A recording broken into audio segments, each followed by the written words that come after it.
இன்றைக்கி second day continue பண்ணுறோம். ரொம்ப ஹாப்பியாக இருக்குது.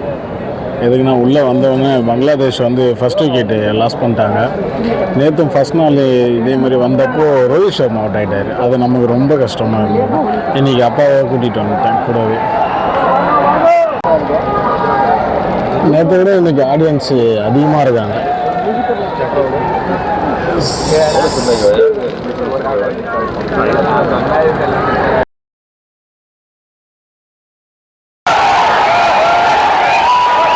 கட்டி 4 லைன் கிட்ட வந்துட்டு போகிறாரு.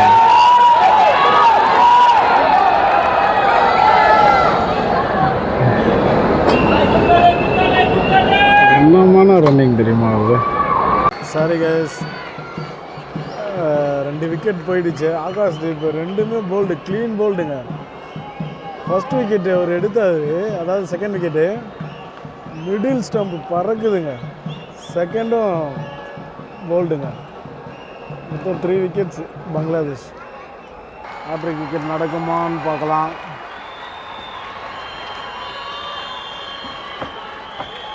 ஆகாஷ் தீப் ஹாட்ரிக் எடுப்பாரா இன்றைக்கி சேப்பாக்கத்தில்?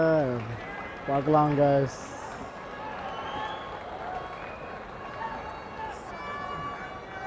பேட்ஸ்மேன் ரொம்ப டைம் எடுக்கிறாருங்க. மைண்ட் கேம் விளையாடுறாரு அவர்.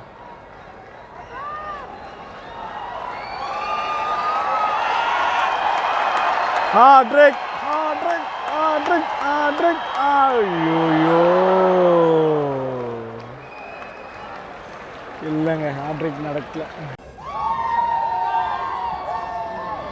லஞ்ச் முடிஞ்சு மேட்ச் ஸ்டார்ட் ஆகிடுச்சுங்க. சிராஜ் தான் ஓவர் போகிறாரு.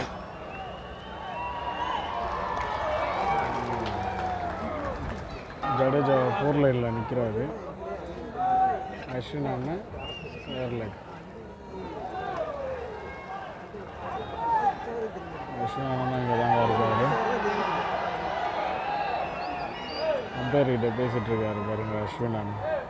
நேற்று கணபதி பாப்பா மாதிரி எல்லாம் சொல்லி கலாய்ச்சிட்டு இருந்தாங்கல்ல, அந்த மாதிரி இன்சிடெண்ட்டு இன்றைக்கி எதுவுமே இல்லைங்க. இன்றைக்கி நல்லா ஜாலியாக இருக்குது, நல்லா வைபாக போயிட்டுருக்கு. நம்ம ஜட்டு பாய், அஸ்வின் பாய் எல்லாம் 4 லைன் கிட்ட வராங்களா, அப்போ ஆடியன்ஸ் எல்லாம் செலிப்ரேட் பண்ணிட்டுருக்காங்க. ஒரு மிஸ்ஃபீல்டுங்க, ஓவர் போயிடுச்சு. பிடிச்சிருந்தா கேட்ச்சு. இப்போ வந்துட்டேன். விக்கெட் போயிடுச்சுங்க, 4th விக்கெட்டு.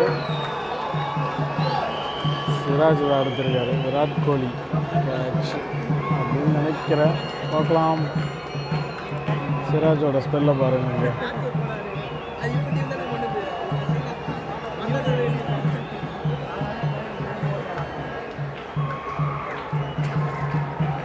இங்கே விராட் கோலி தாங்க கேட்ச் பிடிச்சிருக்காரு.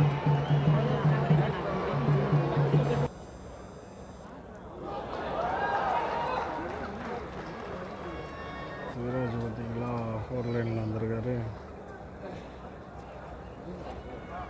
சிராஜ் 73 4 லைனில் நின்றுருக்காரு. பும்ராவோட பவுலிங் போயிட்டுருக்கு. அஸ்வின் நான் பாருங்கள் அம்பையர் பக்கத்தில் நிற்கிறாரு.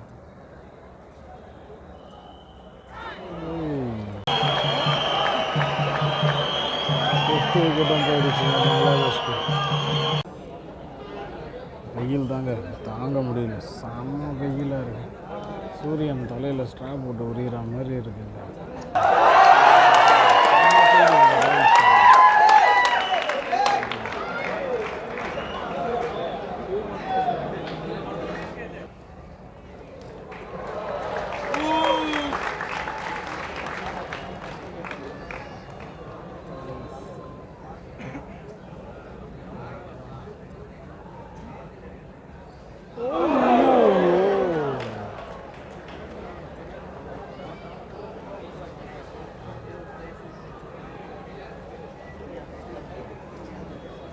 அஸ்வின் பயங்கரமாக ஓவர் போட்டுட்ருக்காருங்க. பால்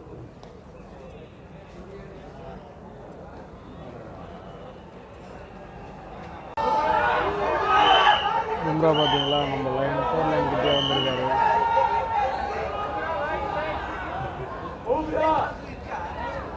93 தெரியுதுங்களா உங்களுக்கு? 4 லைனில் வாக் பண்ணிகிட்ருக்காரு பாருங்க.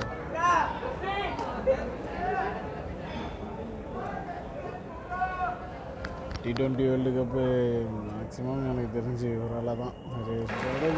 செம்ம ஃபீல்டு எதிரி டைவ் ட்ரிங்க்ஸ் பிரேக்கு. அதே போல் எங்கள் அப்பாவும் இங்கே ட்ரிங்க்ஸ் பண்ணிகிட்ருக்காரு. எஸ் தெரியுதுங்களா? அவங்க மட்டும்தான் ட்ரிங்க்ஸ் பண்ணுவாங்களா என்ன? நானும் இங்கே ட்ரிங்க்ஸ் பண்ணுறேன். சீஸ்.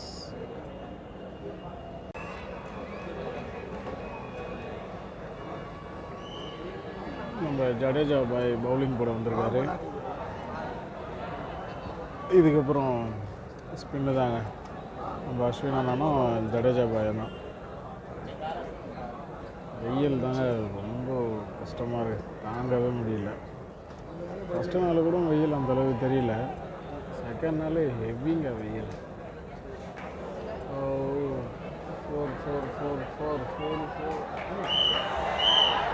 குட் ஃபீல்டிங்க. 4 போல் எனக்கு தெரியல, ஒரு அடி போட்டுருச்சா என்னன்னு தெரில, பார்க்கணும்.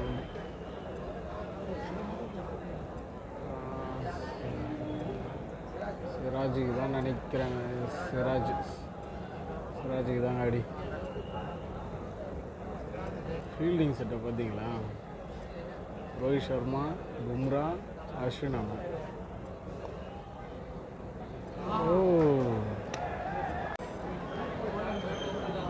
சிராஜுக்கு அடிப்பட்டதுனால சப்ஸ்டிடியூட் வந்திருக்காங்க. ஒரு கொஞ்ச நேரம் ரெஸ்ட்டு. இடது காலில் ஏதோ அடிபட்டுருக்கு, அதை தொடக்கிட்ட. நல்லா பவுலிங் போட்டுட்டு இருந்தார் இந்த டைமில் அடி வேறு. இப்போ தெரியுதுங்களா ஃபிட்னஸ் எந்தளவுக்கு ஒரு கிரிக்கெட் பிளேயருக்கு எவ்வளோ முக்கியம்னு? கிரிக்கெட் பிளேயர் மட்டும் இல்லை, ஸ்போர்ட்ஸுக்கு ஃபிட்னஸ் வந்து அந்தளவுக்கு முக்கியங்க. இந்த குழந்தைங்கள நீங்கள் சாட்டர்டே சண்டே லீவ் டைமில் கூட்டினு வந்தால் கூட அவங்களுக்கு ரொம்ப யூஸ்ஃபுல்லாக இருக்கும் அந்த மேட்ச்சு.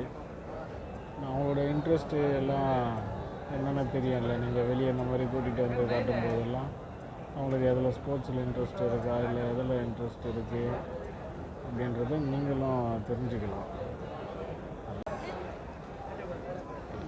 ரிவ்யூ போயிருக்காங்க தேர்ட் அம்பையர்கிட்ட. டிசிஷன் பெண்டிங்கில் இருக்குது, என்னென்னு பார்க்கலாம். நாட் அவுட்னு வந்துருச்சுங்க. அஸ்வினும் விராட் கோலியும் ஏதோ பிளான் பண்ணிகிட்டு இருந்தாங்க. இவங்க 2 பேரும் எதனா பிளான் பண்ணாலே கன்ஃபார்மாக எதனா விக்கெட்டு இருக்குன்னு அர்த்தம். இதுக்கு முன்னாடி நடந்த மேட்ச்லேயும் நீங்கள் பார்த்துருப்பீங்க. பார்க்கலாம், இந்த பால் பார்க்கலாம். ஃபீல்டும் லைட்டாக சேஞ்ச் பண்ணியிருக்காங்க.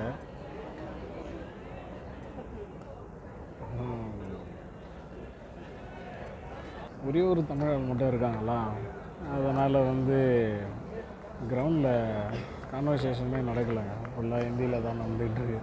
இதே டிகேவும் அஸ்வின் இல்லை வாஷிங்டன் சுந்தர் யாருன்னா இருந்தால் எப்படி இருக்கும்? தமிழில் கன்ஃபார்மாக கான்வர்சேஷன் நடந்துக்கிட்டே இருக்கும்.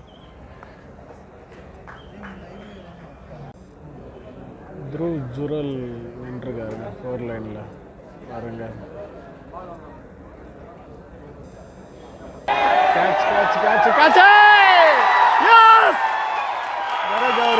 த்ருவ் ஜுரல் பிடிச்சிருக்காரு.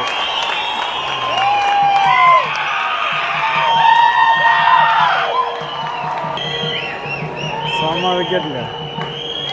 ஜுரல் வந்த உடனே கேட்சுங்க. டைம் தனிமா கொடுத்துறீங்கம்மா, ரொம்ப நன்றிம்மா. 2 ஆல்ரவுண்டர்களும் விளையாடிட்டு இருக்காங்க இங்கே. ஷகிபுல்லா ஜடேஜா செகண்ட் விக்கெட்டு எடுத்திருக்காருங்க. கிரவுண்டில் பட்டிருக்கா என்னன்னு அதை மட்டும் டெஸ்ட்டு பண்ணுறாங்க, ஹோம் டச் ஆகிருக்கா என்னன்னு. ஆனால் அதுக்குள்ளேயே இங்கே ஃபுல்லாக எல்லாம் வைப் ஆகிட்டாங்க.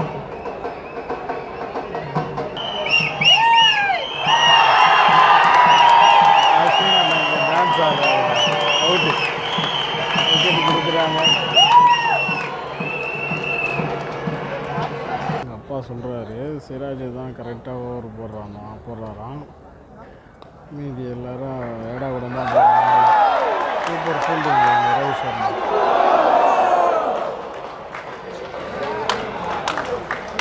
ரொம்ப ஸ்டெப் வச்சுட்டாரு,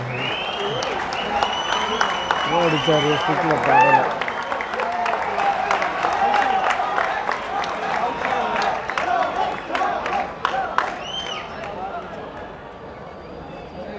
சிராஜ் தான் எங்கள் அப்பாவுக்கு வந்து கரெக்டாக பவுலிங் போடுறாராம். அஸ்வின் வந்து ஓடி வந்து இடக்கூடாமல் சுற்றி போடுறாராம், எங்கள் அப்பா சொல்கிறாரு. பும்ரா 1 விக்கெட் எடுத்துருக்காரு, ஸ்லிப்பில் தான் கேட்ச். தம்ப விளையாடுறாங்க. என்ன ஒருத்தர் பால் தான் சரியாக போடல, ஒருத்தர் கரெக்டாக போடுறாரு. பவுலிங் கரெக்டாக போடுறாரு ஒருத்தர், இன்னொருத்தர் சரியாக போடல. ஓகே, கிரவுண்டை இவங்கெல்லாம் பாதுகாக்கலான்னா நம்ம இந்த அளவுக்குலாம் மேட்செல்லாம் ரசிக்க முடியாது. இன்டர்நேஷ்னல் அளவில் நம்ம சென்னை பீச்சோட மதிப்பை இவங்க தான் காப்பாற்றுறாங்க. அதனால் இவங்களுக்கு ஒரு தேங்க்ஸ் சொல்லுவோம். ஃபஸ்ட் எய்டெலாம் இங்கேயே இருக்குங்க. இதே மாதிரி காவல்துறையும் நிறைய பேர் இருக்காங்க சேஃப்டிக்கு. ஃபஸ்ட் எய்டு போகிறேன். செகண்ட் டே முடிச்சுக்கிறேன், நான் பசிக்குது, இன்னும் 2 போகுது. தேர்ட் டே வந்து நாளைக்கு வந்து கண்டினியூ பண்ணுறேன். ஓகே எஸ், டெய்லி டிக்கெட்டும் அவைலபிளாக இருக்குது. கவுண்டரில் நீங்கள் வந்து செக் பண்ணி பாருங்கள். 200 ஸ்டார்ட் ஆகுது. 200, 400 and 1000லேயும் இருக்குது டிக்கெட்ஸு. வந்து பாருங்கள். அதே மாதிரி பார்க்கிங் இல்லைன்ட்டு நீங்கள் ஃபீல் பண்ணாதீங்க, பார்க்கிங் இருக்குது. ஸ்டேடியத்துக்கு அப்படியே ஆப்போசிட் அந்த ட்ரெயின் ட்ராக் பிரிட்ஜ் இருக்குது பார்த்தீங்களா, அந்த ஸ்ட்ரீட் ஃபுல்லாகவே உங்களுக்கு வந்து பார்க்கிங் தான். ரோட்டில் மட்டும் தயவு செஞ்சு பார்க் பண்ணாதீங்க. அந்த பிளாட்ஃபார்ம் மேலே ஏற்றி நிறுத்துங்க. பாருங்கள் எவ்வளோ வண்டி பார்க் பண்ணி வச்சுருக்காங்க பாருங்கள். ரோட்டில் நிறுத்துனீங்கன்னா போலீஸ் வந்து உங்கள் வண்டியை சீஸ் பண்ணுறதுக்கும் சான்சஸ் இருக்குது. நீங்கள் பொதுமக்களுக்கு இடையூறு இல்லாமல் பார்க் பண்ணுங்கள். அந்த ஸ்ட்ரீட் ஃபுல்லாகவே நீங்கள் லாஸ்ட் எண்ட் வரைக்கும் போய் பார்க் பண்ணிட்டு வரலாம். Okay, thank you. சப்ஸ்கிரைப் பண்ணுங்கள், பாய், லைக் பண்ணுங்கள்.